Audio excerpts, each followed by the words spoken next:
Welcome to Module 2 of palm oil farming course. So Module 2 is about land preparation and nursery management. Land preparation and nursery management are very critical stages in every successful palm oil farming.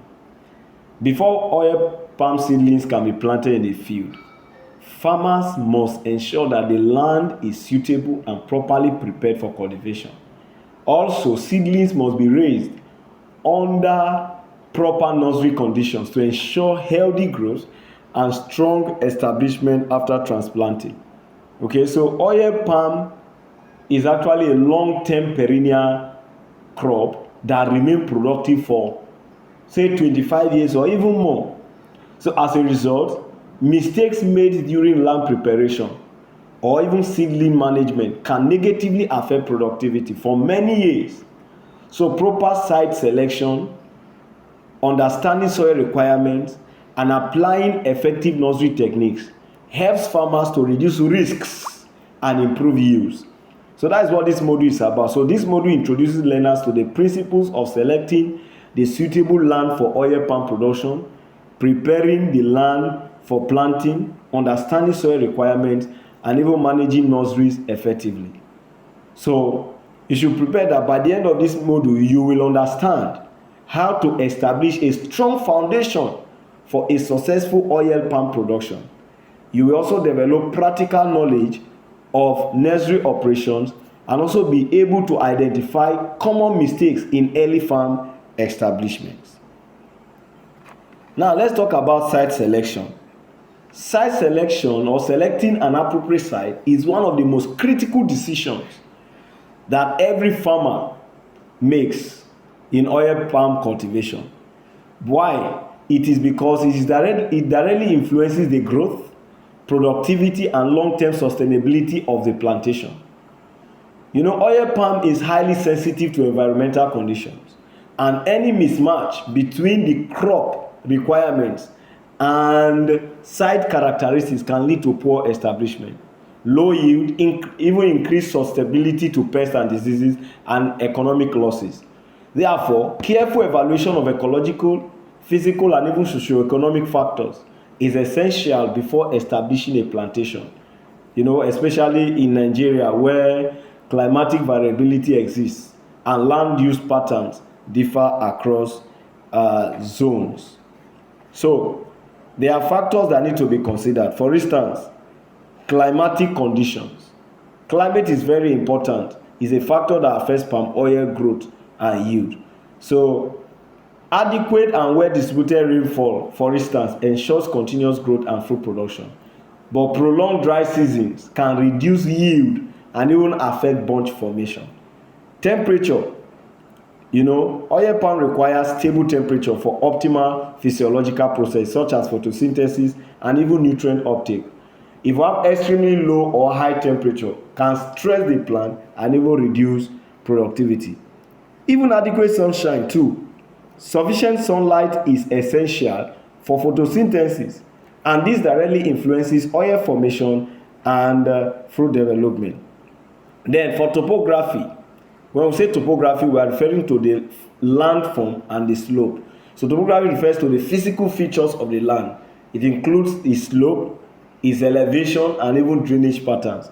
So topography plays a significant role in determining the ease of farming operations, soil conservation, water management, and even water management. So for a land to be suitable for oil palm cultivation, it must be flat or gently sloping terrain. It must have good natural drainage, and it must be low erosion risk. Okay, but lands that have steep slopes, that are rocky, or that are flood prone or swampy, are not good or suitable for oil palm production. Okay, so now accessibility is also another factor that is important to be considered in site selection. Now accessibility is key. It's very key economic and logistical factor And a well-located farm should be easily accessible. It should be reachable either by road or other transport networks to facilitate smooth operations across the value chain. And we already look at value chain in module 1. You already know what value chain is. So good accessibility is important for transporting seedlings or moving fertilizers, or even during harvesting and even transporting fresh fruit bunches quickly to processing sites to maintain quality. It's also important for accessing markets and buyers, which reduces transportation costs and post-harvest losses. So poor accessibility can actually increase production costs, it can delay operations and reduce profitability, especially for small holder or small scale farmers. What about water availability? Water availability is also important in site selection. Although oil palm requires adequate rainfall, access to reliable water source is particularly important during early stages of cultivation, especially when you are managing the nursery. So suitable sites should have nearby water sources such as rivers, streams, or boreholes for irrigation during dry seasons. Now, and there should be moderate and consistent soil moisture, which supports healthy plant growth. However, it is equally important to avoid waterlogging. Waterlogging is not good. Excessive water around the roots can lead to oxygen deficiency, root disease, and eventually plant death. So avoid waterlogging. Avoid waterlogging. Now, let's talk about land history. Land history is also a factor. The history and prior use of the land significantly influence soil fertility, pest presence, and overall suitability of oil palm production. So the site that you can select, it should be a fallow land. That means the land might have regained some level of natural fertility. Or you can also use previously cultivated land, especially if it has been well managed and that it retains good soil structure and nutrient content. You can also use light forest areas where soil organic matter is often rich and suitable for crop establishment. But you must avoid lands or areas that are heavily infested with persistent weeds. You must also avoid lands with a history of serious pests and disease outbreak. You should also avoid lands that are severely degraded or the the soils are no longer having enough nutrient. So let's talk about soil requirement. Soil is an essential factor, a fundamental resource for oil palm cultivation. Why? Because it provides physical support, water, and essential nutrients required for plant growth and development. So the productivity and longevity of oil palm plantations largely, to a great extent, depend on the quality of the soil, the structure of the soil, and even nutrient availability. Now, since oil palm is a perennial crop with a productive lifespan of say 20 to 25 years or more, or even more, selecting and maintaining a suitable soil condition is very critical for sustainable yield, especially in Nigeria. So factors that you should consider, soil factors that you should look for is you need to know the soil type. Palm oil production requires loamy or sandy loam, because this provides a balanced mixture of sand, silt, and clay. All right. So soil depth is also important. You have to know the soil should be deep enough so that it will allow for extensive root penetration for anchorage, water absorption, and nutrient uptake. Now, the soil should also be well drained soil, and it should contain high organic matter content, okay, and should be slightly acidic. The pH should be between 4.5 to 6.5. Now, let's look at soil nutrients and improvement. The key nutrients that are required for oil palm production includes nitrogen, phosphorus, potassium, and magnesium. Okay, so nitrogen promotes vigorous vegetative growth, especially leaf development, which is necessary for photosynthesis. But phosphorus supports strong root development and early plant establishment.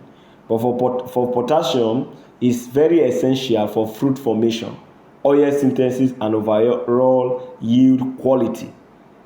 Now, magnesium is a key component of chlorophyll. Okay, so you know chlorophyll is a requirement, is a factor for photosynthesis and also maintaining leaf health. Now, let's talk about land preparation. If you want, what are the processes, steps involved? You know, first is you remove bushes, you remove bushes, grasses, and trees. Next is you remove roots and stumps. Then you loosen the oil for soil for better aeration and root growth. So these steps prepare the land for planting. The other steps include breaking the soil into fine texture. All right, then after that you mark planting positions. Sometimes we do 9 meter by 9 meter spacing. Okay, then you construct or create channels to remove excess water, to remove excess water. You know, don't forget that proper preparation ensures good plant establishment. Now let's talk about nursery management. Nursery management involves raising seedlings under controlled conditions, and it involves two stages. Okay, we have the pre-nursery which can run from 0 to 3 months. Then we have the main nursery which can run from 9 to 12 months. Okay, so good nursery practice produces strong, healthy seedlings. You can see from this picture here, you can see the stages of oil palm nursery management. Okay, you can see how it is done. So it is very important to follow these stages. Now, what are the techniques, nursery techniques and healthy seedlings? Now, talk about key techniques involved. You should use certified seeds. Don't use anyhow seeds that you pick from anywhere. Use certified seeds, seeds you are sure of. Then always water. Regular watering is important, but that is not to make it excessive. Don't forget, waterlogging is not good. Then provide shading, like we saw in that diagram. You provide shade, you apply fertilizer, you know, you monitor pests and diseases. You also use, like I said, healthy seedling. How do you know healthy seedling? It will have green leaves, strong stem, well-developed roots, and even uniform growth. You can see from this model, land preparation and nursery management are very essential foundations of successful palm oil farming. So proper site selection, soil management, and even land preparation ensure suitable environment for growth. So mastery of all these practices will prepare the farmers for successful plantation, establishment, and even management. Thank you for listening.